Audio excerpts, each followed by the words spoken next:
نبوت مل جانے کے بعد 9 برس تک نبی اکرم صلی اللہ علیہ وسلم مکہ مکرمہ میں تبلیغ فرماتے رہے اور قوم کی ہدایت اور اصلاح کی کوشش فرماتے رہے، لیکن تھوڑی سی جماعت کے سوا جو مسلمان ہو گئی تھی اور تھوڑے سے ایسے لوگوں کے علاوہ جو باوجود مسلمان نہ ہونے کے آپ صلی اللہ علیہ وسلم کی مدد کرتے تھے، اکثر کفار مکہ آپ صلی اللہ علیہ وسلم کو اور آپ صلی اللہ علیہ وسلم کے صحابہ کو ہر طرح کی تکلیفیں پہنچاتے تھے، مذاق اڑاتے تھے اور جو ہو سکتا تھا اس سے درگزر نہ کرتے تھے۔ حضور صلی اللہ علیہ وسلم کے چاچا ابو طالب بھی انہی نیک دل لوگوں میں سے تھے جو باوجود مسلمان نہ ہونے کے حضور صلی اللہ علیہ وسلم سے اپیل کی ہر قسم کی مدد فرماتے تھے۔ 10ویں سال میں جب ابو طالب کا بھی انتقال ہو گیا تو کافروں کو اور بھی ہر طرح کھلے عام اسلام سے روکنے اور مسلمانوں کو تکلیف پہنچانے کا موقع ملا۔ حضور صلی اللہ علیہ وسلم اس خیال سے طائف تشریف لے گئے اور وہاں قبیلہ ثقیف کی بڑی جماعت ہے، اگر وہ قبیلہ مسلمان ہو جائے تو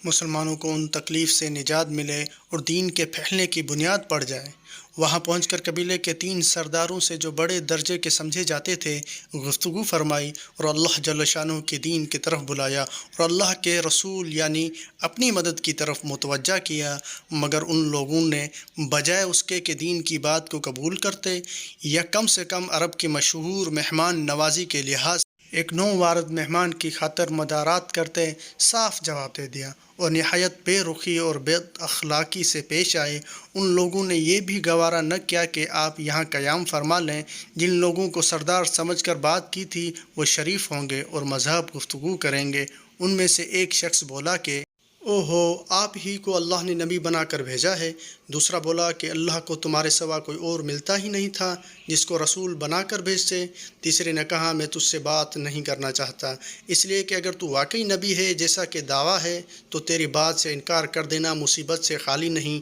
اور اگر جھوٹ ہے تو میں ایسے شخص سے بات نہیں کرنا چاہتا۔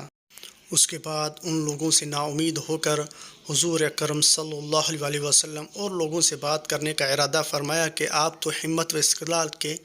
پہاڑ تھے، مگر کسی نے بھی قبول نہ کیا، بلکہ بجائے قبول کرنے کے حضور صلی اللہ علیہ وسلم سے کہا کہ ہمارے شہر سے فوراً نکل جاؤ اور جہاں تمہاری چاہت کی جگہ ہو وہاں چلے جاؤ۔ حضور اکرم صلی اللہ علیہ وسلم ان سے بالکل مایوس ہو کر واپس ہونے لگے تو ان لوگوں نے شہر کے لڑکوں کو پیچھے لگا دیا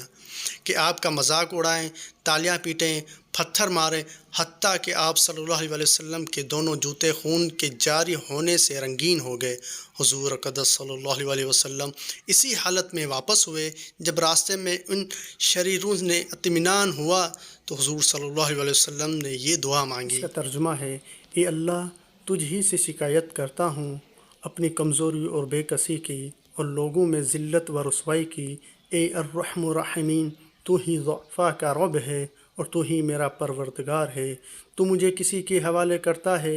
کسی اجنبی بیگانے کے جو مجھے دیکھ کر ترش رو ہوتا ہے، منہ چڑھاتا ہے، یا کہ کسی دشمن کے جس کو تو نے مجھ پر قابو اے اللہ، اگر مجھ سے ناراض نہیں ہے تو مجھے کسی کی بھی پرواہ نہیں ہے، تیری حفاظت مجھے کافی ہے۔ میں تیرے چہرے کے اس نور کے طفیل جس سے تمام اندھیریاں روشن ہو گئی اور جس سے دنیا و آخرت کے سارے کام درست ہو جاتے ہیں، اس بات سے پناہ مانگتا ہوں مجھ پر تیرا غصہ ہو یا مجھ سے ناراض ہو۔ تیری ناراضگی کا اس وقت تک دور کرنا ضروری ہے جب تک تو راضی نہ ہو۔ نہ تیرے سوا کوئی طاقت ہے نہ قوت ہے۔